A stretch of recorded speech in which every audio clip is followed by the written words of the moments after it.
देखो कितना विश्वास होता है भक्त को, कैसा वो श्रद्धावान होता है।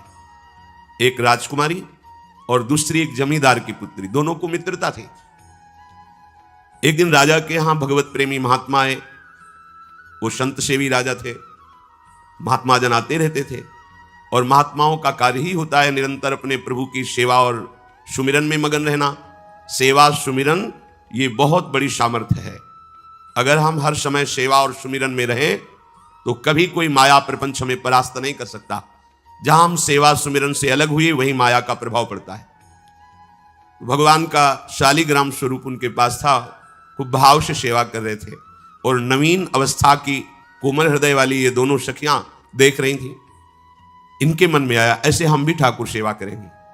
देखने से सुनने से हमारे हृदय में प्रभाव पड़ता है।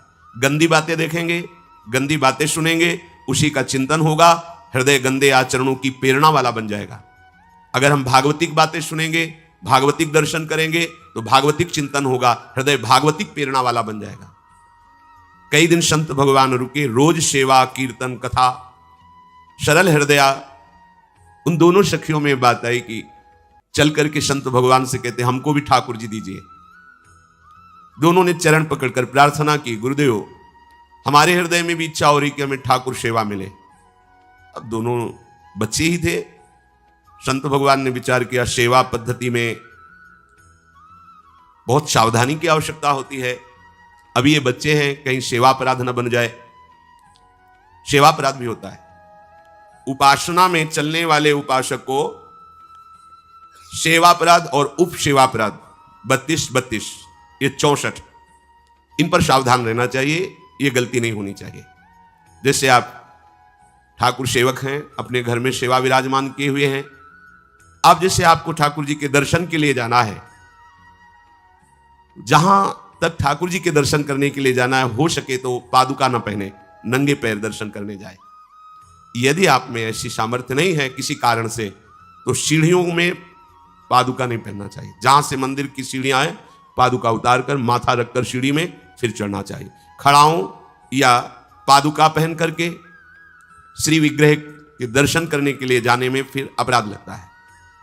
अरे अपने मालिक के दर्शन करने जा रहे हैं, स्वामी के दर्शन करने जा रहे हैं, प्रभु के दर्शन करने जा रहे हैं, तो अपनी कुटिया से और मंदिर तक नंगे पैर जाना चाहिए। ये भावना रखनी चाहिए। भरत जी जा रहे हैं प्रभु के दर्शन करने के लिए, अयोध्या से पैदल ही चले थे, तो सुकुमार चरणारविंद तो बड़े बड़े फफोके छाले पड़ गए थे।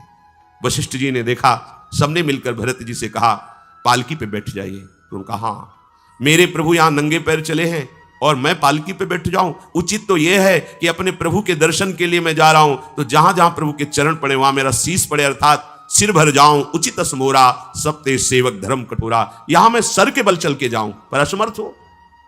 तो आप कह रहे हैं पैर में छाले पड़ गए, आप सवारी में बैठ जाइए, ऐसा नहीं हो सकता।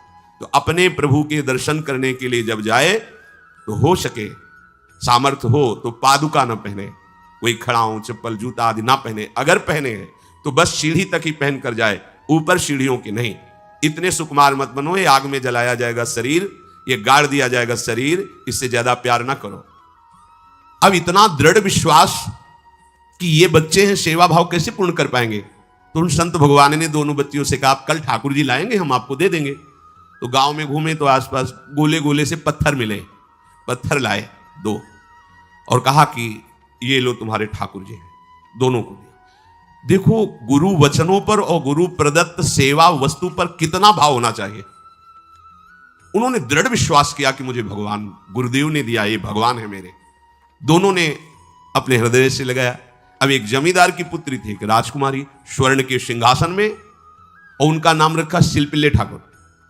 शिल मतलब पत्थर, तो उनका तुम्हारे ठाकुर का नाम शिलपिल्ले गोविंद है। दोनों सिंहासन पर रखकर आराधना करती, भाव प्रतिपल बढ़ता गया, नाम निरंतर जप।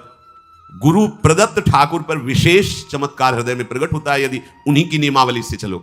अपने मन से बाजार से खरीद लाए, विराजमान किए हैं, कभी सेवा की कभी नहीं की, वो भी अच्छा है, कम से कम भागवतिक भाव तो है। लेकिन सिद्धि जो प्राप्त होती है वो गुरु कृपा से, गुरु प्रदत्त ठाकुर से। जैसे धन्ना जी को भांग के बट्टे में ठाकुर जी प्रकाशित हो गए, गुरु प्रदत्त।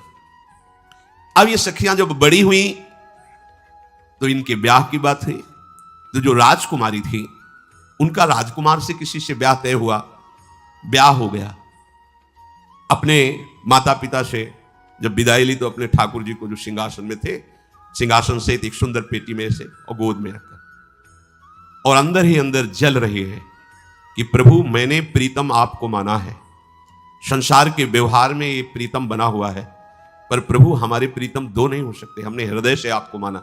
इसी विचार में वो बड़ी उदास है। पहले पालकियों में ऐसा राज सैनिक चल रहे हैं, पालकियों में वो बहू जा रही है और राजकुमार घोड़े पर।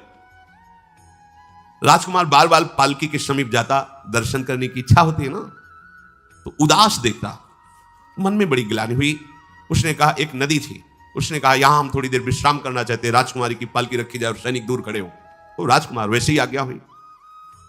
तो बात करना चाहते हैं, पर वो ना देखती है और ना बात करती है, और इतना सुंदर रूप, क्योंकि ब्रह्मचारिणी और भगवत आराधना। अब उसके हृदय में जलन हुई कि ऐसा क्या है जो हमसे बात नहीं कर रही। बस बार बार ऐसे पिटारी खोल के ऐसे ठाकुर जी को देखती। नाम जप और सेवा के प्रभाव से वो सिल नहीं रह गया था, वहां उसको सांवरे श्याम सुंदर की झांकी मिलती थी। जब अपने शिल्पिल्ले ठाकुर जी को देखती तो ललित त्रिभंगी श्री लालजू महाराज श्याम सुंदर दिखाए, अत्यंत आसक्ति। गुरु प्रदत्त किसी भी शब्द में, किसी भी वस्तु में दिव्यता होती है, बस हमारी भावना होनी चाहिए। अरे बोले ये हम नहीं दे सकते, ये गुरु प्रदत्त है, नहीं हम प्राण दे सकते, लेकिन ये नहीं। जिसका गुरु वचन पर, गुरु प्रदत्त वस्तु पर, गुरु प्रदत्त ठाकुर पर दृढ़ निष्ठा हो गई, वही सिद्ध हो जाता है। अब उसने समझ लिया कि पिटारी में जो कुछ है यही हमारे और राजकुमारी के बीच में बाधा है। दो चार दासियों को बुलाया और कहा इनको बातों में उलझाओ, पिटारी पीछे हमें दो। वो प्रवीण दासियां उनको विनोद भाषा में, हंसी मजाक में बात, लेकिन वो उदासीन। धीरे से गोद में पेटी थी, ले ली, हम लिए हुए हैं, आप बातचीत में सारा, और पेटी उनको दे दी। राजकुमार ने राजकुमारी से कहा यही पेटी तो हमारे आपके बीच में बात, फेंक दी नदी में। अब तो जो उसके हृदय में पीड़ा हुई, भारी व्याकुलता। अब राजकुमार सैनिकों के साथ तुरंत पालकी उठवाई, मैं ले गया, पर वो आसक्त है, इतनी सुंदर राजकुमारी, क्योंकि भागवतिक तेज से संपन्न में आकर्षण होता है। राजकुमारी ने कहा यदि हमारे ठाकुर नहीं तो मैं नहीं, आज से अन्न जल त्याग, प्राण त्याग दूंगी अगर हमारे ठाकुर जी हमारे समीप नहीं तो। आज से अब एक बूंद पा, कैसे पिए, अपने ठाकुर को भोग लगा के पाला है और ठाकुर जी फेंक दिए गए। भारी व्याकुलता, जैसे मीरा जी कहते दृश्य बिन दुख न लागे, नहीं, न रात में नींद है न दिन में अन्न जल है, व्याकुलता। अब भयभीत हो गया राजकुमार। पूरा महल इस विषाद से हो गया कि अगर नवीन राजकुमारी प्राण त्याग देती है तो क्या होगा लोक समाज में, कि अभी नवीन राजकुमारी गई, ये लोग ऐसे निर्दयी हैं कि ऐसा व्यवहार किया कि उसने प्राण त्याग दिया। राजकुमार घुटने में आ गया, घुटने टेक कर राजकुमारी से कहा मैं तुम्हें दुखी नहीं करना चाहता, पर मैं तुमको छोड़ भी नहीं सकता। अब हमें आप वो उपाय बताओ जिससे आप मुस्कुरा दो, आप प्रसन्न हो जाओ। तो उनका, हम अपने ठाकुर के बिना जीवित नहीं रह सकती, यदि आप हमें जीवित देखना चाहते तो हमारे ठाकुर जी ला के दो। हमारी भागवतिक निष्ठा ऐसी होनी चाहिए कि जो गुरु जी ने मंत्र दिया है, जो गुरु जी ने उपासना दी है, उसमें दृढ़ विश्वास होना चाहिए। हमारे अंदर किंचन मात्र फिसलाव नहीं होना चाहिए। और आगे जो महामहिम सूत्र है, जब तक हमारा मन प्रभु में समर्पित ना हो जाए तब तक पाप होने की संभावना होती है, बड़े बड़ों से चूक हो जाती है। इसमें यह नहीं कहा जा सकता कि हम इतने वर्ष से साधन में लगे हमसे चूक नहीं होगी, ये तो भूल जाना। बड़े बड़ों से चूक करवा देना माया का कार्य होता है, पर जिनका मन प्रभु को समर्पित हो गया है उनसे चूक नहीं हो सकती। इसलिए जो अगला सूत्र वर्णन किया कि जितने भी पापाचरण होते हैं वो सब मेरे से होते हैं, ऐसा उपासक दृढ़ निश्चय करे। ऐसा नहीं कि पापाचरण भगवान से, भगवान करा रहे हैं। जैसे लोगों का एक प्रश्न होता है कि जब सब कुछ भगवान करा रहे हैं, भगवान की इच्छा के बिना पत्ता भी नहीं हिलता, तो जो हम पापाचरण, गलत आचरण, वो भी तो भगवान ही करा रहे हैं। इस विषय को समझना है। आज के समाज का जो मानसिक स्तर है, जब हम त्याग की बात करते हैं कि गंदे आचरण नहीं करने चाहिए, तो जो समझाया जाता है, जो समझ है आज की आधुनिक, वो ये समझ है, कुछ ऐसे जनों ने ये निर्धारित भी किया है कि बहुत भोग कर लेने पर फिर समाधि की प्राप्ति होती है। अगर ऐसा होता तो लाखों लोग समाधि को प्राप्त होते, लाखों लोग बिना साधना के। क्यों? बचपन से लेकर के पूरे जीवन तक भोग ही भोग रहे, सब समाधि में पहुंच जाते हैं।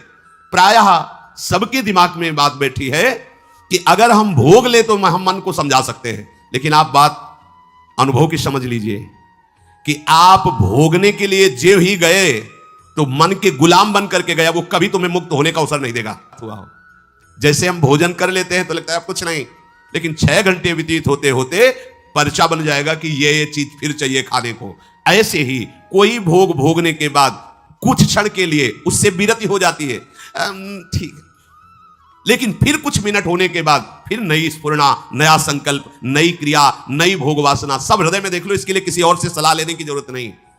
इसलिए ये जो संतों का मत है, शास्त्र का मत है कि भोगों के भोगने से भोग वासना दृढ़ होती है, कामना बढ़ती है, ना कि शांति मिलती है। लेकिन आधुनिकता में भोगों को भोगने से शांति मिलती है, ऐसी धारणा बनी हुई है, और ये गलत है। और ये इतनी गलत हो जाती है कि हम हत्या करने लगते हैं, हिंसा करने लगते हैं, पूज्य जनों के साथ दुर्व्यवहार करने लगते हैं। आज तक भोगों में इति नहीं हुई। देवयानी जी भगवान शुक्राचार्य जी की पुत्री हैं। वो इतनी सुंदर हैं कि कोई अप्सरा भी उनसे होड़ नहीं कर सकती, क्योंकि भगवान शुक्राचार्य की पुत्री जितेंद्री, पवित्र, भगवत आराधन संपन्न। बड़ा प्रसंग है, उसको ना लेते हुए हम सारांश में बता रहे।